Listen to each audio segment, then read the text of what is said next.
ఆలు లేదు చూలు లేదు కొడుకు పేరు సోమలింగం అన్నట్టు అసలు సినిమా అనౌన్స్ చేయలేదు. అలా అని హీరో కానీ డైరెక్టర్ కానీ ఇంతవరకు ఎక్కడా చెప్పలేదు. అయినా సరే అనౌన్స్ చేయని ఈ సినిమాలో హీరోయిన్ గా సమంత అని త్రిష అని కొంతమంది అయితే ఇద్దరు అని సోషల్ మీడియాలో తెగ హడావిడి నడుస్తోంది. మరి గోలంతా అల్లు అర్జున్ సినిమా గురించేనా? పుష్పతో పాన్ ఇండియా ఇమేజ్ తెచ్చుకున్న బన్నీ తన అప్కమింగ్ ప్రాజెక్ట్స్ అన్ని కూడా అదే రేంజ్ లో ప్లాన్ చేస్తున్నాడు. ఇప్పటికే సందీప్ రెడ్డి, ప్రశాంత్ నీల్ లాంటి స్టార్ డైరెక్టర్లని లైన్ లో పెట్టిన బన్నీ ఇప్పుడు షారూక్ ఖాన్ తో సినిమా చేసి బ్లాక్ బస్టర్ కొట్టిన అట్లీతో సినిమా చేసేందుకు రెడీ అయ్యారని, అందుకోసం స్టార్ కాస్ట్ ని కూడా ఫిక్స్ చేసేశారని సోషల్ మీడియాలో హడావిడి బాగా నడుస్తోంది. అల్లు అర్జున్ అట్లీతో తన అప్కమింగ్ ప్రాజెక్ట్ ఆల్మోస్ట్ ఫిక్స్ అయిపోయిందంటూ న్యూస్ వైరల్ అవుతోంది. అయితే అయ్యింది కానీ అసలు అనౌన్స్మెంటే లేని ఈ సినిమాకి స్టార్ కాస్ట్ ని సెట్ చేస్తున్నారు జనాలు. బన్నీతో మంచి కెమిస్ట్రీ ఉన్న సమంత హీరోయిన్ గా ఫిక్స్ అయినట్టు.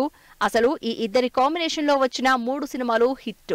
వాటితో పాటు పుష్పలో చేసిన స్పెషల్ సాంగ్ తో బన్నీ సమంత కెమిస్ట్రీ నెక్స్ట్ లెవెల్లో ఉందని, అందుకే సమంత అల్లు అర్జున్ కి జంటగా నటిస్తోందని టాక్. ఈ సినిమా కూడా పవర్ఫుల్ యాక్షన్ కాబట్టి సమంత కూడా యాక్షన్ సీన్స్ బన్నీతో పోటీగా చేస్తుందని రూమర్. అట్లీ అల్లు అర్జున్ కాంబినేషన్ లో రాబోతున్న సినిమాలో సమంత కాకుండా త్రిష కూడా హీరోయిన్ గా బాగుంటుందని మరో ఆప్షన్ కూడా వినిపిస్తోంది. అసలు సమంత, త్రిష ఇద్దరు సినిమాలో ఉన్నారని, ఇంట్రెస్టింగ్ స్టోరీగా ఈ మూవీ తెరకెక్కబోతోందని టాక్. ఇలా అట్లీ అల్లు అర్జున్ సినిమా మీద రకరకాలుగా రూమర్స్ వినిపిస్తున్నాయి. అట్లీ లాస్ట్ ఇయర్ షారూక్ ఖాన్ తో జవాన్ మూవీ చేసి బ్లాక్ బస్టర్ హిట్ అందుకున్నారు. దాంతో పాన్ ఇండియా వైడ్ గా తన మార్కెట్ ని పెంచుకునేలా అట్లీతో బన్నీ కొలాబరేట్ అవుతున్నారని టాక్. అయితే ఈ విషయాన్ని అఫీషియల్ చేయకముందే నెటిజన్స్ ఇంకెంత మందిని సినిమాలో యాడ్ చేస్తారో చూడాలి.